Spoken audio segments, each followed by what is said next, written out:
Joining us from Herndon, Virginia, Tim Graham, executive editor of NewsBusters, conservative group that monitors the corporate media.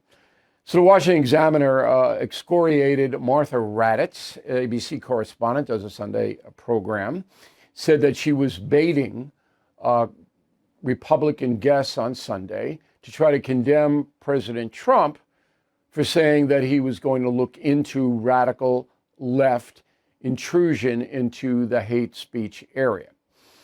True? Did Ms. Raddatz do that? Yes. I mean, that seemed to be the dominant question was, let's bring on Republicans and question the tone of the Republicans, of the president. It would seem to me in an instance like this, when a man who pretty much looks like a leftist shoots Charlie Kirk, nobody's going to think that was caused by the tone of the Republicans. So why isn't the tone of the left the real question? Because they never want to question the left. They always want to suggest that Donald Trump's the only person that said something that was too rough for their sensibilities. And, you know, I wanted all the Republican guests to basically say, so you're telling me ABC News or CNN or PBS has never been harsh in their tone. We've all seen the news media describe Republicans and the president as fascists. They make comparisons to Hitler. The Democrats routinely suggested that electing the Republicans was an existential threat to democracy. And I think we can obviously ask the question that when you use this kind of language, we could call it insightful.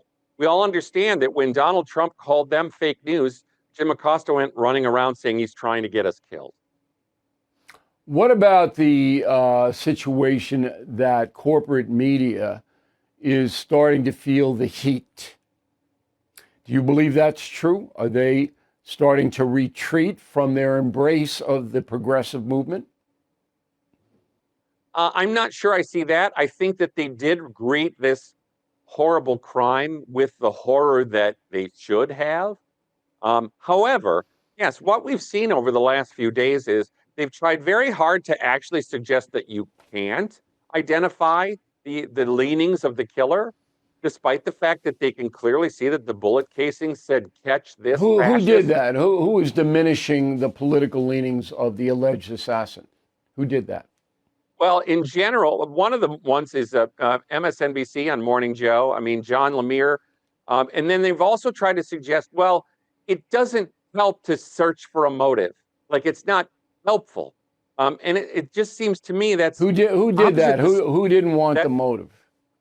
That's Lemire, and Juliet Kayyem was on CNN saying that it wasn't They said helpful. that's okay. Yeah. Well, they'll hide behind, look, I don't want to, by searching for a motive this soon, a week after the assassination, you're stirring it up. You're stirring up the hatred. Is there any validity to that point of view? Well, no. I think at a crime scene, you want to know the motivation of the shooter. I don't think that's out of the question. I don't think we would have looked at the assassination of Reagan or the assassination of John F. Kennedy or the assassination of Martin Luther King and said, let's not question why this was done. I think that's where journalism begins. Yeah, you got to get the full story, and I understand that. But journalism is almost dead in America. I think you know that better than anybody. And I'm not being facetious, as Joe Biden would say. It's almost dead because it's agenda-driven almost everywhere now.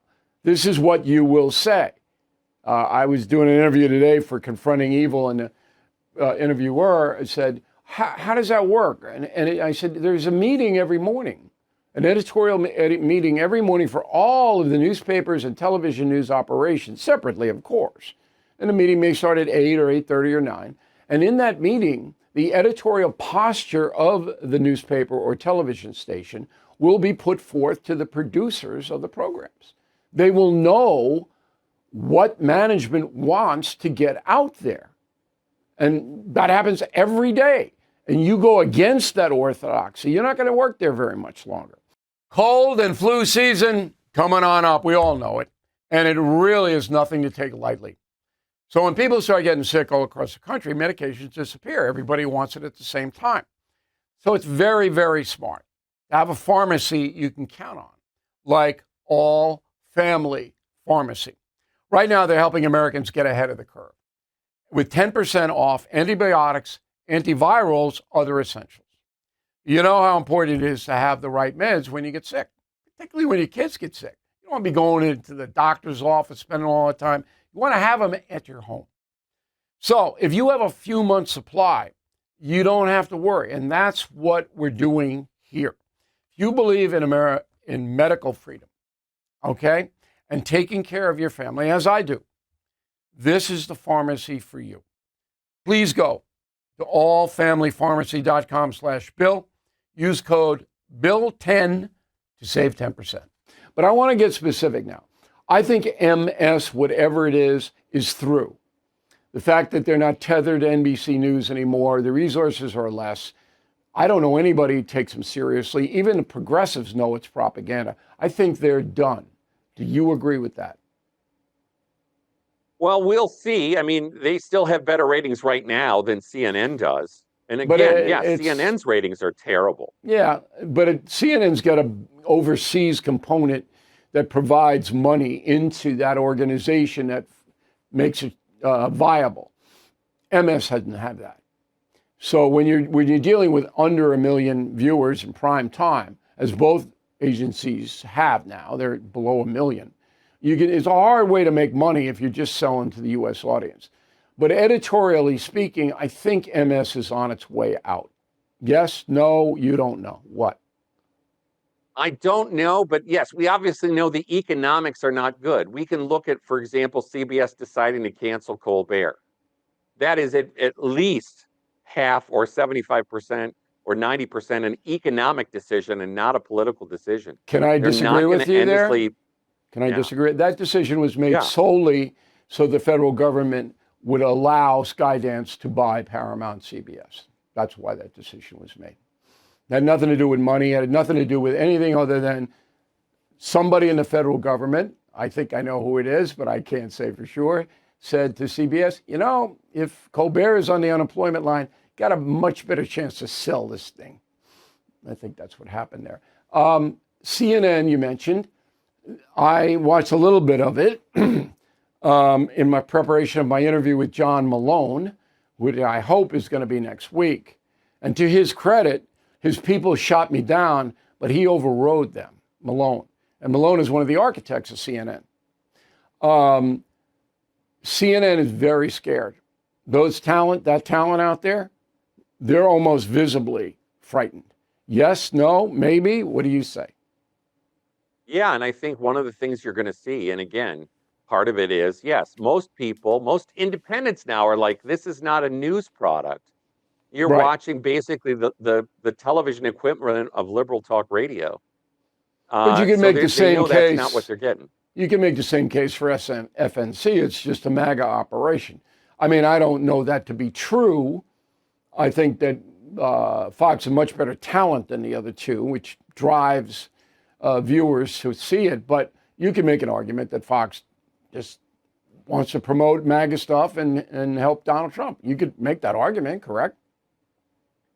Sure, and I think, but because these conservative outlets are less common, they're going to have a larger audience. They obviously have shown over many years now that Fox is going to have better numbers than CNN or MSNBC because you have fewer options to watch. No, that's true. I mean, Newsmax is not at the ratings level yet to make an impact, and Fox is identified now with the MAGA movement and Donald Trump.